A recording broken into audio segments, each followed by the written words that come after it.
Why test tires? This seems like a simple question, but there's actually more to it.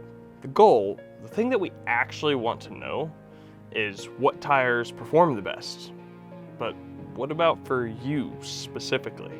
Are you driving on slick rock or sand-covered beach stones? These are the questions that I asked myself.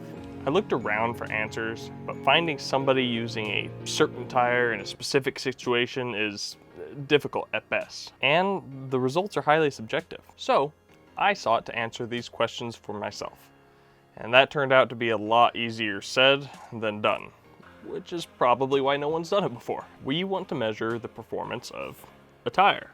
What's the most obvious way to do that? To measure the grip produced by a tire.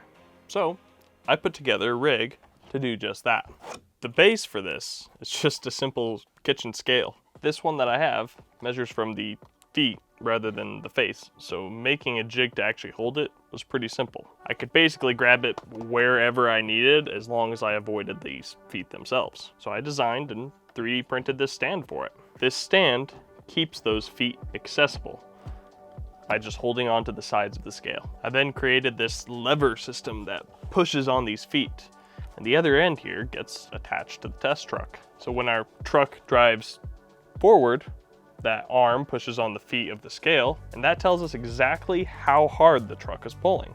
And therefore, that's our grip.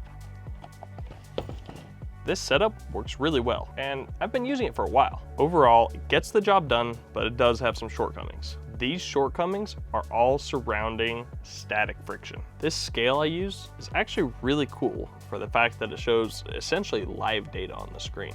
There's not really a delay. Initially, I thought this would be ideal. Fast data with more points of data across the graph should mean that it's more accurate, right? Well, this actually posed a new problem. First, the method of collecting that data wasn't ideal. Basically, I would review the test footage back and log the numbers displayed on the scale screen.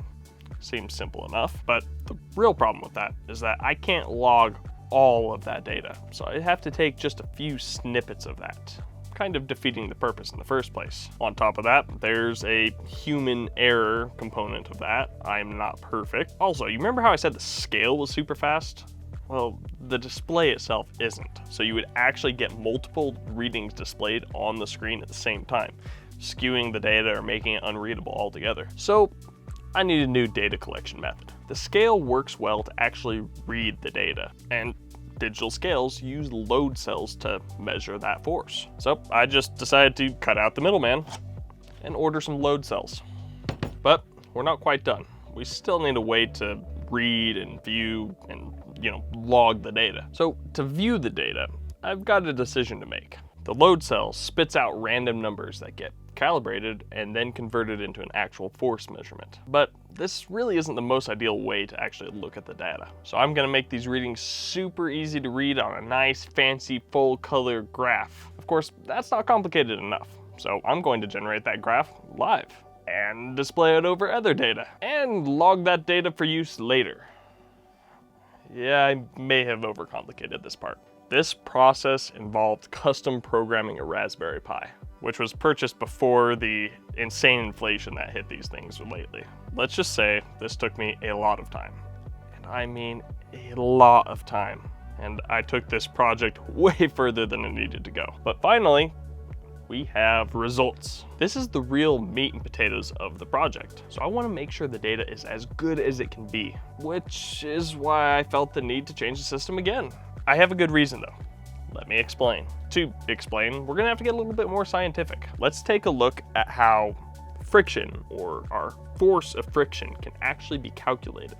The equation for this is this. The force that we've been measuring so far is Fr, or the force of friction. The N is the force pushing the two objects together. In this case, that's simply gravity. So I can just use the weight of whatever our test rig is. With these numbers, I can calculate the coefficient of friction, or the actual grippiness of the tire on a given surface. This is great because it accounts for variances in the testing media or the weight of the truck if any of that happens to change. The problem comes when I try to measure the slipping or the kinetic friction. This is because tires are different sizes. So when they do start slipping, they do so at different rates. So when they do start slipping, they do so at different surface speeds. A higher surface speed inherently means a higher force of friction. Therefore, with our current testing method, a larger tire will always have the potential to score higher even if it has less grip. So I've got to account for this somehow. And this is going to require more control than a test truck can provide. To gain the control needed, I designed this. With an oversized motor and appropriate gearing, I can drive any tire at a constant surface speed, even on ultra grippy surfaces. And this is more complicated than it seems because we need to figure out the diameter of the tire and plug that into an equation that's going to figure out exactly how fast to spin the wheel to give us a certain constant surface speed through this entire gear train that I've designed. Yeah, I may have overcomplicated this again. To handle this math, I just added a few more lines of code to my Raspberry Pi program. No big deal at all. All I need to do is provide the actual tire diameter, and the Raspberry Pi will do all the heavy lifting for me. Now that all the variables are finally isolated, I can confidently get a force value, which with a little bit of our Pi magic is spit out as a coefficient of friction. This entire project really simplifies the whole process. Data collection, data visualization, all while ensuring the most accurate results possible. And now at this point, I've just got to actually make the thing. So yeah, stay tuned for that. Get subscribed, and this will be coming right down the pipeline. And we'll be testing all sorts of different 24th scale tires. And if there's enough interest in this whole process, I'll actually upsize the whole testing rig for the 10th scale stuff. If this is something that interests you long term, go ahead and take a look at my Patreon over there. I do this on the side, and finding time to do these sorts of projects is kind of hard for me right now. You know, I do have a day job after all. And if you enjoyed the video, go ahead and hit it with a thumbs up, and I'll catch you guys in the next one.